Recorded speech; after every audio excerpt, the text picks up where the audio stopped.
أعوذ بالله من الشيطان الرجيم. بسم الله الرحمن الرحيم. ووصينا الإنسان بوالديه حملته أمه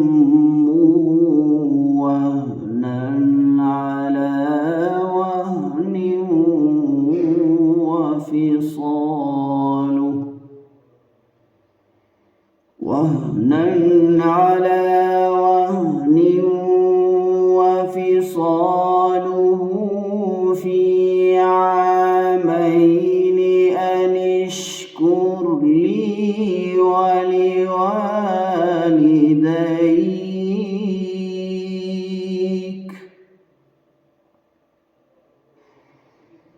إلي المصير. وإن جاهداك على أن تشرك بي ما ليس لك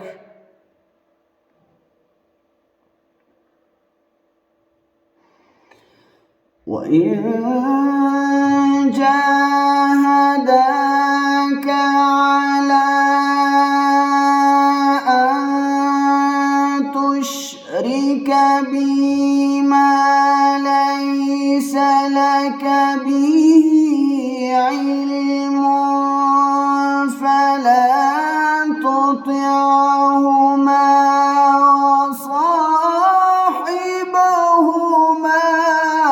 في الدنيا معروفا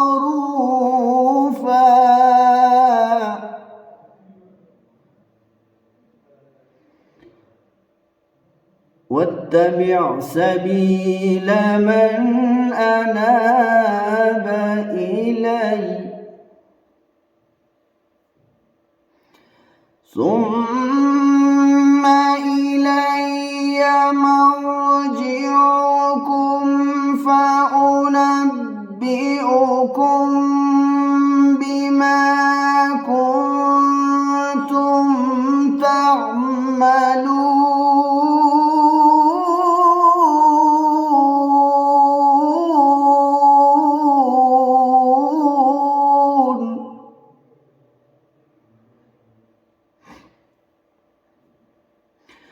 يا بني إنها إن تك مثقال حبة من خردل فتكن في صخرة أو في السماوات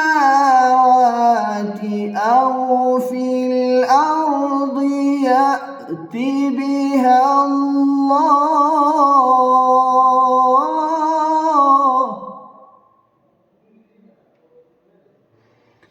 إن الله لطيف خبير.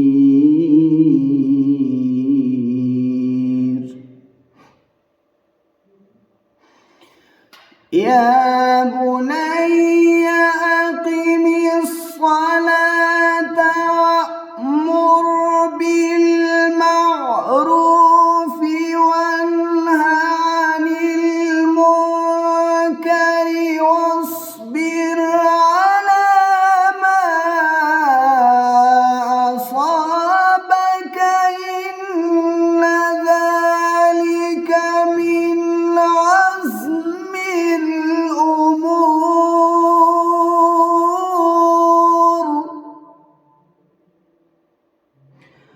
ولا تصعر خدك للناس ولا تمش في الأرض مرحا إن الله لا يحب كل مختال فخور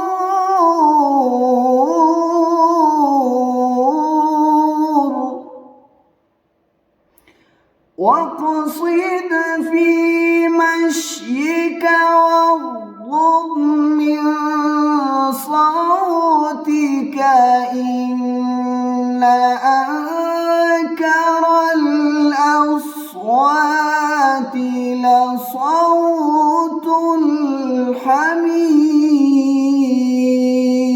الحمير إن أنكر الأصوات لصوت الحمير